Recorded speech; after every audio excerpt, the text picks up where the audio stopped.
É, e assim, hoje pela primeira vez eu tive que realmente respirar pós-jogo para fazer começar para abrir a live, porque eu sei, o sentimento hoje, eu tava falando no pré-jogo, que o nosso sentimento, a, que a matemática nos falava, era que o resultado hoje positivo, ou até mesmo empate, o resultado de pontuação, poderia manter o Vitória vivo na briga.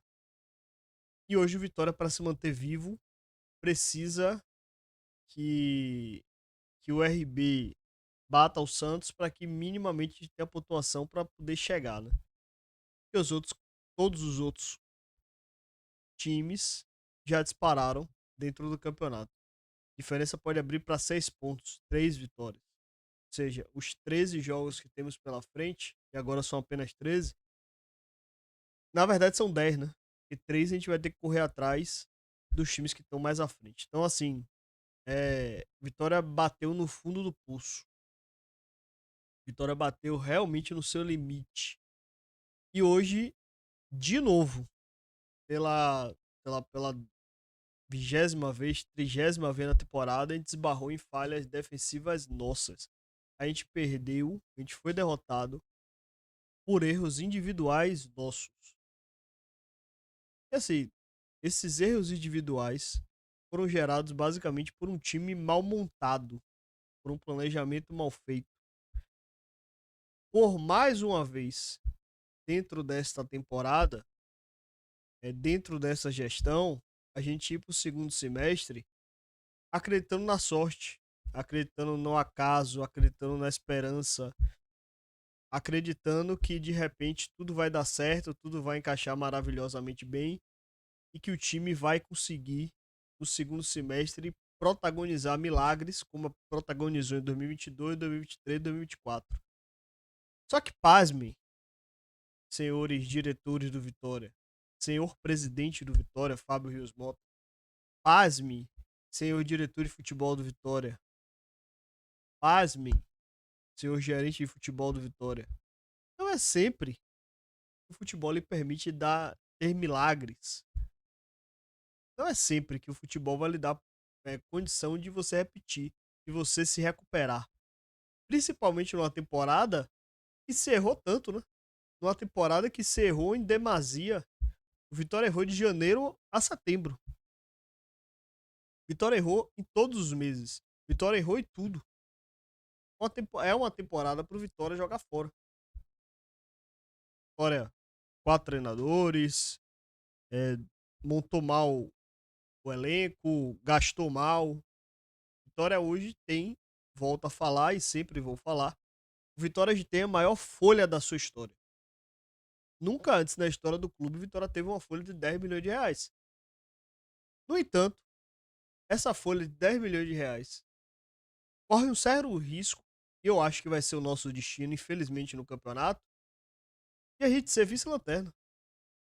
Eu acho que por incompetência do esporte, a gente não vai acabar na lanterna.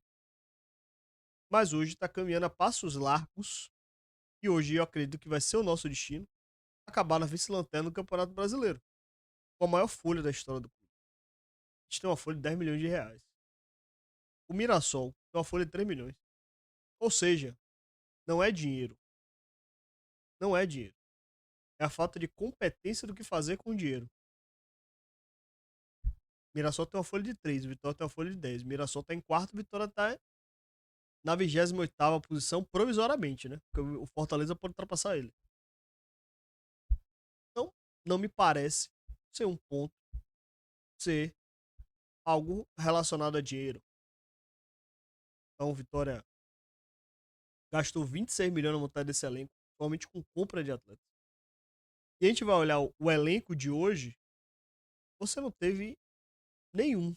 Aliás, o único jogador que o Vitória investiu, de fato, grana desses 26 milhões foi Renato Kaiser. Foi 5 milhões de reais. O resto, todos estavam fora. Todos. O Vitória gastou 26 milhões em jogadores imprestáveis para serem titulares. Aí, futebol, ele não dá chance duas vezes. Principalmente a Série A. E o que a gente viu hoje foi a suma, foi mais uma vez o retrato, foi mais uma vez a realidade batendo na nossa cara e dizendo: vocês foram incompetentes em montar o elenco. Aliás, vocês não, que a torcida não tem nada a ver com isso. Fábio Mota foi incompetente ao montar o elenco do Vitória. O planejamento do Vitória esse ano foi uma bosta, uma merda. E a responsabilidade é de seu Fábio Mota. Então, assim, é, é triste a cada jogo que a gente vê que a esperança vem a cada pré-jogo. A gente sempre imagina, obviamente, o melhor. Mas quando a gente vai pro jogo e a gente vê erros individuais e aí de todas as sortes possíveis e imagináveis, a gente percebe que a nossa briga não é contra Santos, contra Atlético Mineiro, não é contra Vasco, não é contra ninguém. A nossa principal briga nesse campeonato tem sido contra a nossa própria ruindade. Esse elenco do Vitória é ruim. É ruim. Então, assim, é triste ver esse time do Vitória, é triste ver a torcida sofrendo. Eu, como torcedor, sinto, sei lá, duplicado, triplicado tudo que tá acontecendo. Porque você ter que, que se entender e reportar tudo que tá acontecendo hoje no Vitória é algo, assim, que me deixa exatamente com essa mesma cara aí de Jair Ventura. Assim, indo pra análise da partida, né? Jair Ventura mudou a forma do time jogar. Já era esperado, inclusive, no pré-jogo eu tinha falado sobre isso, da possibilidade do Vitória entrar em campo com três zagueiros. E o Vitória entrou em campo com três zagueiros. Eu imaginava que ele iria colocar o William Oliveira ao invés de Ronald, para ter mais uma opção de bola aérea. Mas ele surpreendentemente colocou o Ronald. Tava ali na média, imaginando que o Vitória ia ter mais segurança defensiva com três zagueiros. Colocar Ronald para jogar um pouquinho mais faria até algum sentido. Mas para mim a principal surpresa foi ele ter sacado o Mateuzinho e entrado do Canta Lapiedra. Que assim, Canta Lapiedra, é, embora não seja um jogador ruim, mas também não justificou muita coisa, né?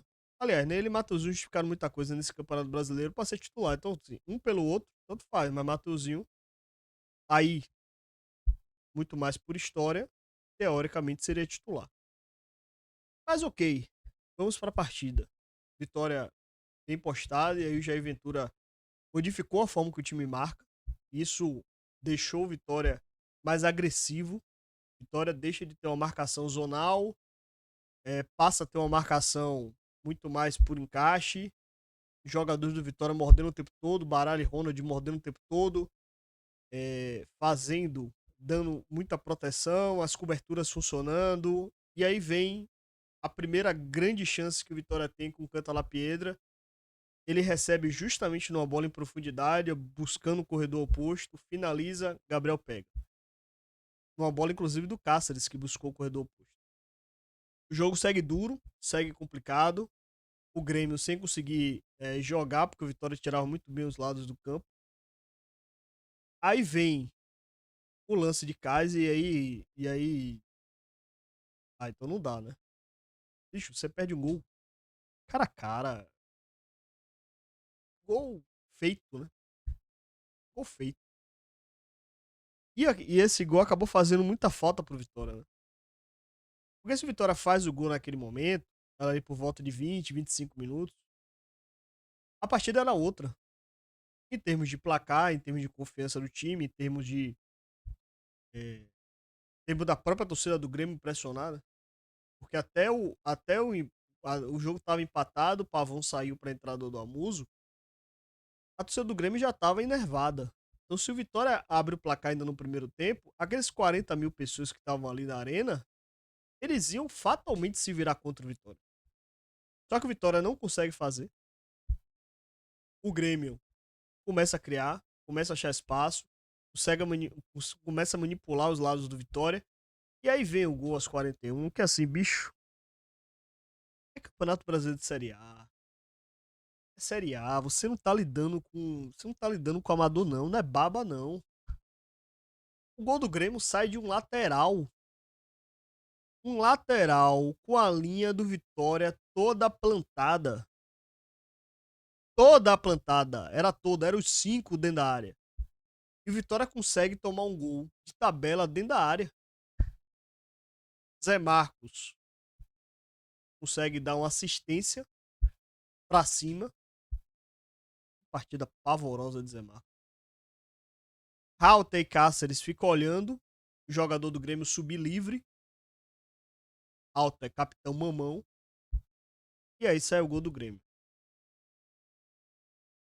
Aí no segundo tempo eu não esperava que ele ia mudar. Afinal de contas, até os 40 minutos, o Vitória até fazia uma partida interessante, né?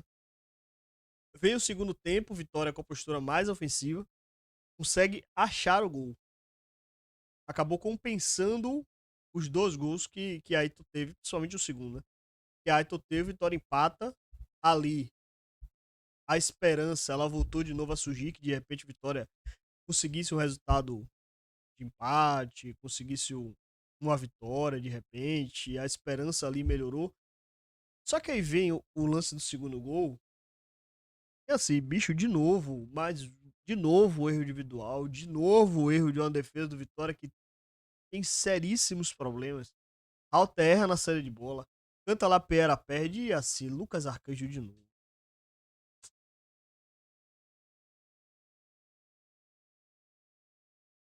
Lucas Arcanjo salvou Vitória durante. Salvou Vitória na Série B. Salvou Vitória no passado. Esse ano evitou que o Vitória perdesse algumas partidas. Só que, de novo, Lucas Arcanjo erra. Como já tinha errado contra o Fluminense. Já tinha errado contra o Confiança. Errou contra o Universidade Católica. Errou, pelo menos, dá pra lembrar. Se você for realmente pesquisar, dá pra lembrar pelo menos os 10 gols que Arcanjo errou esse ano. E de novo errou, de novo demorou para tomar pra ter a reação, para fechar o canto, toma um gol debaixo das pernas, bicho. Aí o Grêmio marca o segundo gol e tudo que aconteceu a partir dali foi um Jair Ventura em desespero. Jair Ventura ativou o modo desespero. Abriu Vitória. Aí veio o Lucas Braga, veio o Romarinho, veio o Renzo Lopes, veio o Mateuzinho, veio o que ele tinha no banco, ele tirou. Ele colocou, melhor dizendo. A saída de Camutanga foi uma saída até que se justificada pelo cartão, né? Mas que no final acabou sendo resultante do terceiro gol do Grêmio. Porque, sinceramente, Zé Marcos, na moral, você tá dentro da área, bicho. Rapaz, Zé Marcos é um zagueiro que tem, sei lá, 1,80 m e pouco e não consegue se impor em nenhuma jogada. Você não pega nenhum momento do jogo Zé Marcos ganhando no corpo de ninguém. Zé Marcos é o zagueiro que não ganha duelo. Zé Marcos não ganha duelo de ninguém. Ninguém. Absolutamente ninguém. É um cara de 1,80 m e pouco que não ganha da força de ninguém. Ninguém.